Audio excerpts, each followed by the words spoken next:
Thank you.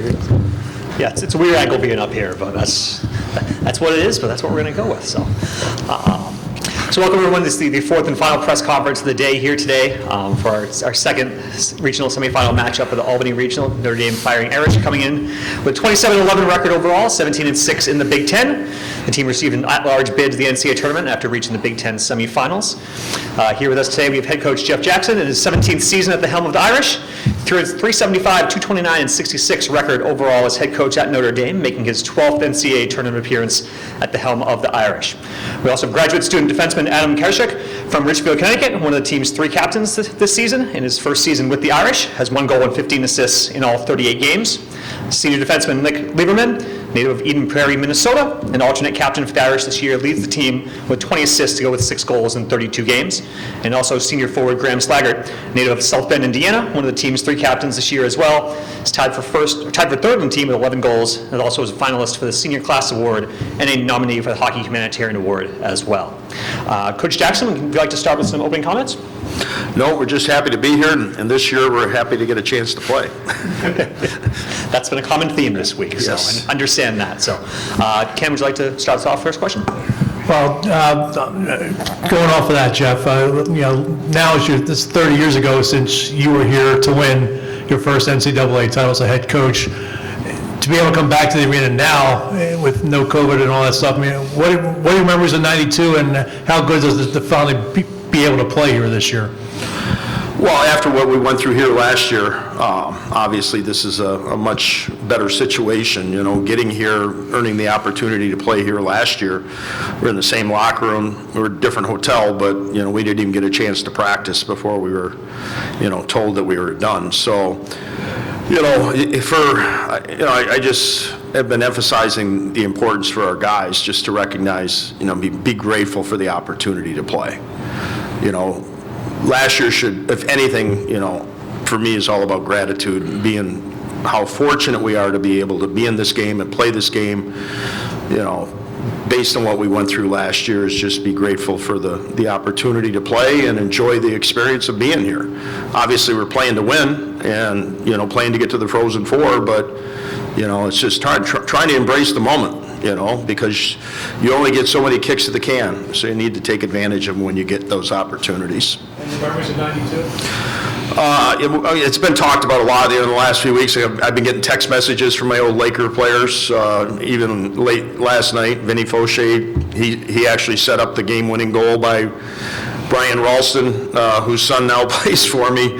So, yeah, I remember the game-winning goal. I remember Tom Mees on the play-by-play at ESPN talking about a loose glove laying on the ice right before we scored the game winner. He's busy talking about the glove on the ice, and we're rushing down the ice and scoring the game winner. But for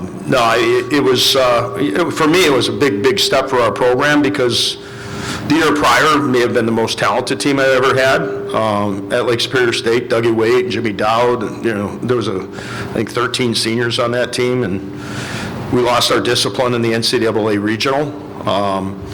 And the year after that, we were very disciplined, and the opposing team that day, lost their discipline. And it was a big difference in why we won. Now next, we can pass the microphone around.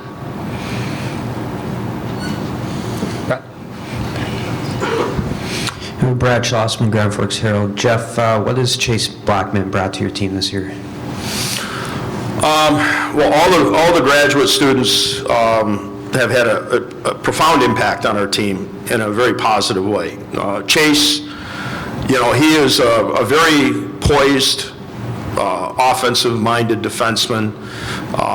The thing I like about him is just his approach and maturity to the game.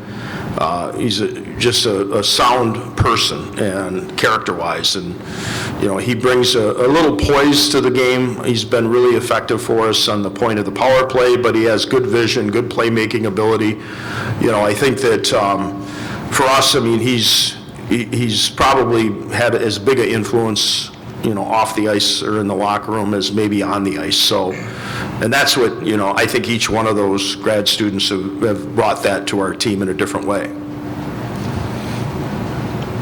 Coach Tom Miller at the Grand Forks Herald.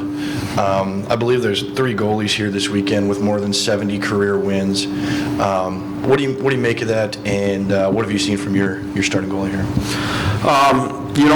Matthew, again, going back to the grad students, it was last Christmas time when the ECAC decided they were not going to play hockey because of COVID. And I got a call from Mike Schaefer. Mike was calling me to recommend Matthew along with a few of his other guys that he wanted to try to help out and find a spot to go play. Not so much last year, but going into their grad year, because they were not, at that time, were not allowed graduate students either. So, I spoke to Matthew at that time, but I told him I wouldn't necessarily want to commit to him until our season was over, because I had 2 good goaltenders in our program at that time, and I did not want to make waves. And Matthew was willing to wait. And when the season was over, and Dylan St. Cyr decided that he was, wanted to move on with his classmates, that's when we made the commitment to Matthew, and it's been a real positive thing all season long. We've had 2 good goaltenders all year. Ryan Bischel has played really well throughout the year as well, and I think that competition might have helped Matthew, because I don't think he's ever had that before. And like in the last month here, he's really got his game together, and you can just see the confidence and the poise and the way he plays the game. Plays a very quiet game, positionally sound, but he doesn't give up a lot of second shot opportunities, and he's just very mature back there, and that's what you would expect from a graduate student.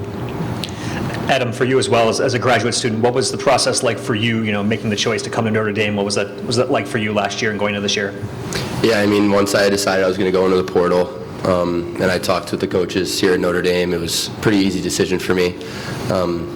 Just growing up, loving college hockey, hearing about Notre Dame and seeing the success that they've had, the culture, their tradition, it was a spot I wanted to be, and couldn't be happier that I decided on Notre Dame. All right.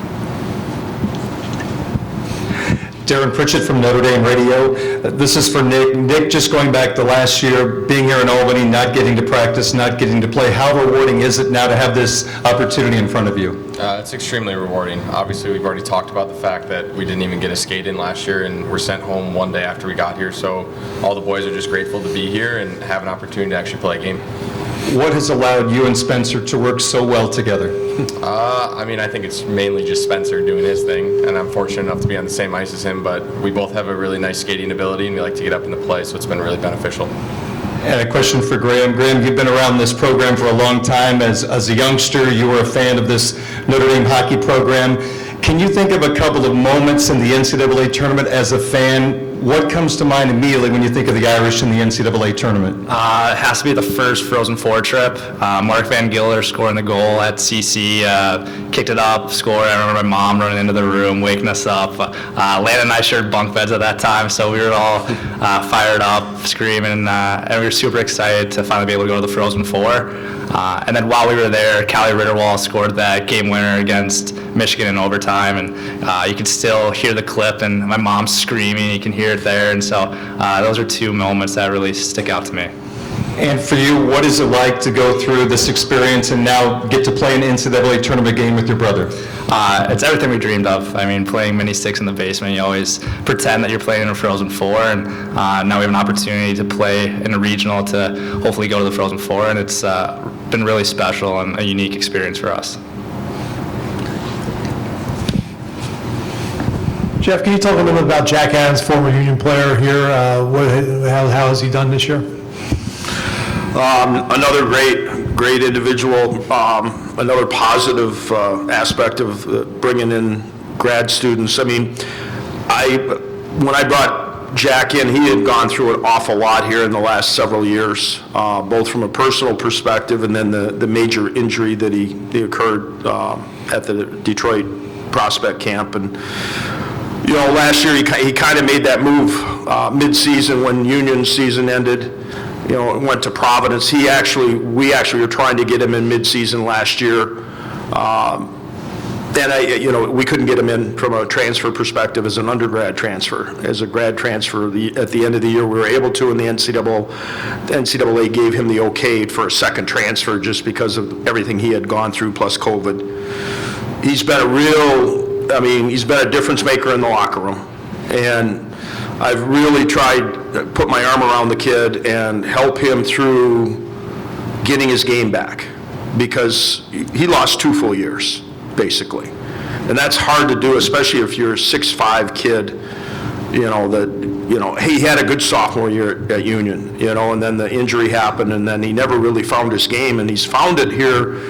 It's taken some time, for him to get that intensity level up to where it needed to be, and get his body back, with his skating, and he's got tremendous puck skills, and he's got really good hockey sense.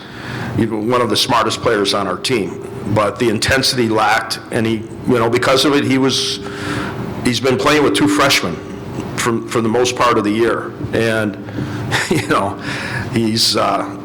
I called him Grandpa, and I keep hearing about it because he is. He's an older player playing with one of the youngest guys in college hockey, Justin Janicki. So, but they've all of a sudden, as a threesome, they've become really an effective line for us, and they've scored quite a bit here in the last 6 weeks.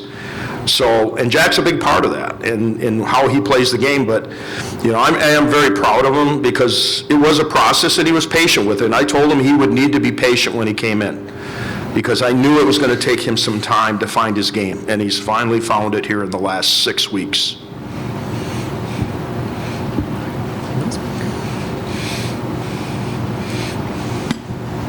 Yeah, Nick, I wanted to ask one of you guys about Jake Boltman. The Boltman name in Grand Forks is well known as his brother was a pretty good football player in Grand Forks. So if you could tell me the last year and a half, what's his progression been like at Notre Dame? As a player, it's gone really well. I think Adam. I'll talk about him as a person after, but as a player, Adam obviously wasn't here last year, but Graham and I would both probably say that his progression has been substantial and probably more so than what we would have thought after what we saw freshman year, but he made a profound impact on our team this year, especially on the penalty kill, and him and Adam on the penalty kill have been lights out all year, but as a person, he is somebody that you'll probably never meet again in the best way possible. He just brings a lot of lightheartedness to our locker room, and he's a pretty funny kid, so it's really awesome to have him.